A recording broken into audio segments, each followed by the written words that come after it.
I just saw a relief rally this morning, driven mainly by what came out of the Fed minutes last night. We finally saw a little bit of the cooling of the heels in the speculation around about when the Fed might actually move rates.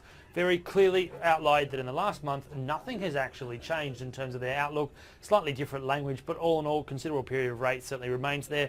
We certainly see most members see that they're slack in the employment rate, that inflation and growth is probably on the downside to their estimates, even though we just saw the IMF upgrading it because it was woefully pessimistic. All of that basically said that we are not going to see any change in the status quo anytime soon.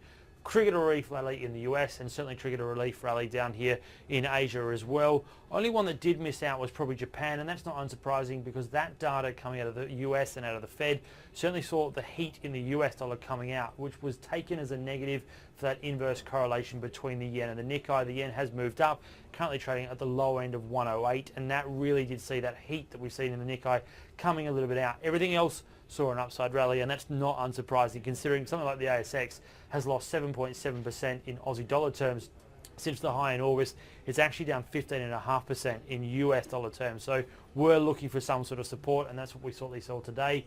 The yield trade is the one to watch. It is certainly in the crosshairs of investors.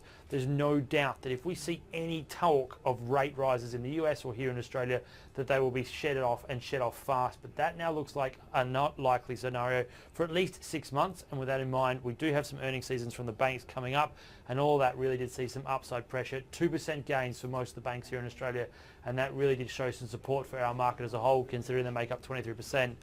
Macro data today was always going to be about the Australian jobs numbers. Very much a rogue number in terms of what was going to come out because of what we saw yesterday with the change from the ABS. It is slightly embarrassing about how it's currently done, and we again would have seen on a seasonality basis 172,000 jobs lost, and that just wasn't possible. It explains why they changed it, and in the end we lost around about 29,700. Still very hard to see how that's the case. The only data you can really read out of it that was probably plausible was the unemployment rate at 6.1, which is technically a 5-year high. Very hard to read from it. It is still basically seen as probably a little bit unreliable, and for that reason you saw the Aussie dollar taking it on the chin, falling and then basically rallying in the afternoon as more US dollar news came out.